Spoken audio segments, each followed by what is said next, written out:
السلام عليكم، عاملين ايه يا حبايبي؟ ان شاء الله تكونوا بخير. النهارده هعمل اسهل واسرع طريقه للجلاش. هنقطع بصله قطع صغيره او ممكن نفرمها في الكبه، وهحط معاها ورقتين لورا مع شويه زيت على النار، بس لحد ما يدبلوا كده هنشوح البصل مع الورق اللورا.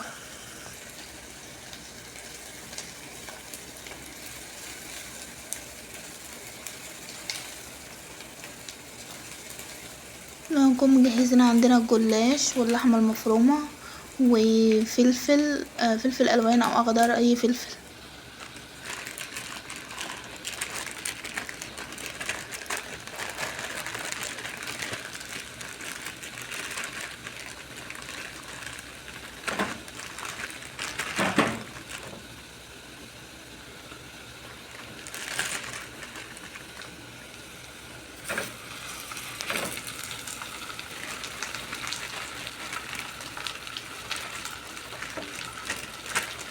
بدأ ياخد لون قواني، نزلت باللحمة المفرومة هننزل بيها مع البصل.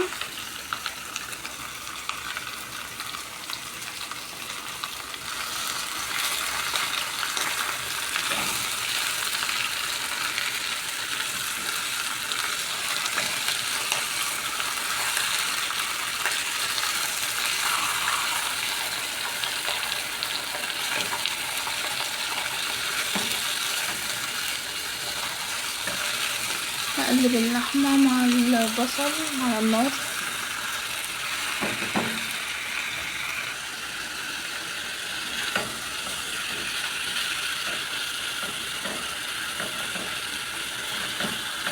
اللحمة عندي كانت مجمدة شوية،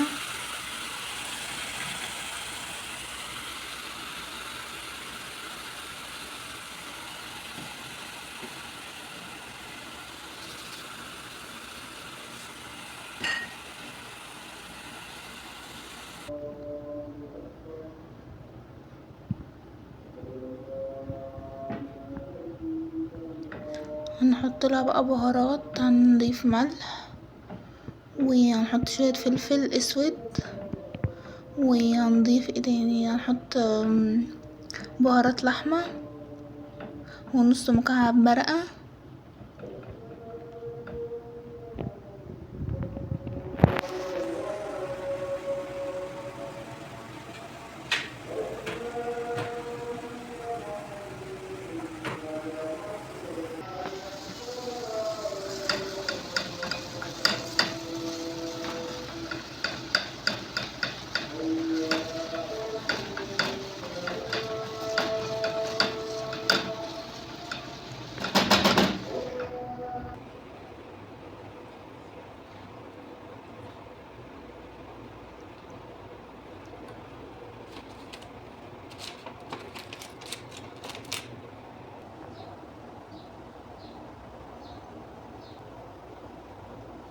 وبعد كده نكون مقطعين الفلفل، هنضيف الفلفل على اللحمة،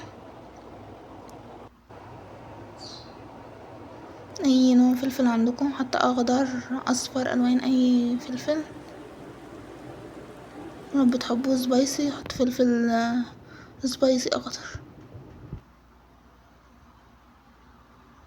بس هنجيب بقى الصينية، هنكون حاطين شوية زبدة عندنا، ونكون مجهزين الجلاش.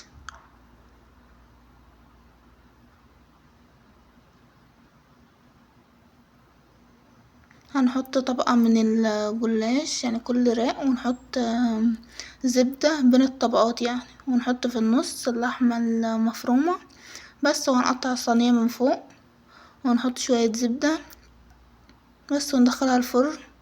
وهنا عملت صينية تانية وقطعتها من فوق ودخلتها الفرن 5 دقايق